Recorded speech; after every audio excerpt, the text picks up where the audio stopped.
بصي بقى يا حموزه، هنجيب الجمبري بعد ما الجمبري الصغنن ده. المطاعم طبعا ما بتعملش الا بالجمبري الصغنن ده. بتعملي الجمبري انا حبه. ايوه جميل ده. وبعد بقى ما غسلناه حلو قوي وصفناه في المصفى، يعني ما عادش فيه ولا نقطه ميه اهي. نكب نقطه الميه دي كده.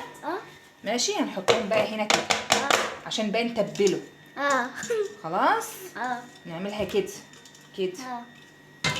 خلاص. وبعد كده هنجيب ايه؟ كزبره ناشفه وبابريكا وملح وكمون وفلفل، نحطه هنا كده. خلاص. وهنجيب عصره ليمونه كده كده كده. ماشي. نقلب بقى كل ده. ماشي. وحاول ايه ما نغيبش الجمبري في التتبيله علشان ما يتهراش كده. نسيبه بقى تعبق ما نشوف هنعمل ايه بعد. هنجيب بقى كوبايه دقيق اهي، معلقه نشا، ونفس البهارات اللي احنا حطيناها فين في تتبيله الجمبري، ونقلب كده اهو. ونجيب بقى الجمبري بتاعنا، نحط كده كده كده، حبه كده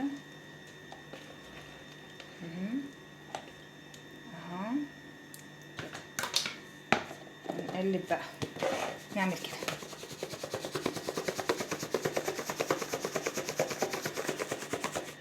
شوفوا يا بنات، ساعة ما يبقى كده اهو، شوف كده، هيتحط بقى ايه في زيت سخن دقيقتين بالظبط وتطلعي اهو. شوف بقى عامل ازاي اهو. بس طبعا هتصفي الدقيق، كل الدقيق ده هيتصفى في مصفى. هنجيب بقى زيت سخن كده وهنحط بقى في الجمبري واحده واحده كده اهو. ونحاول نبعد كل واحده على التانية عشان ما تلزقش فيها اهو. بسم الله الرحمن الرحيم كده. نحط الكميه كلها كده بقى ايه. خلصنا كل الكميه اهو، وما بيتاخرش في الزيت.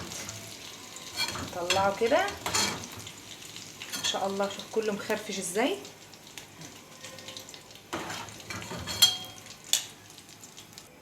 شوف بقى الحلاوه، شوف الخرفشه، كله مخرفش وكل واحده بوحدتها. بقى نعمل بقى شويه سندوتشات كده بقى. احنا عملنا كده جمبري اهو، وعملنا برضو جمبري اللي هو عامل زي خلطه الشاورما، وعملنا شويه طحينه وبابا غنوج وشويه جرجير بقى وشويه بطاطس كانوا فايضين عندنا من امبارح من المقالي، شويه طماطم. هنجيب بقى عيش اللي هو البلدي ده. ماشي، هنعمله كده.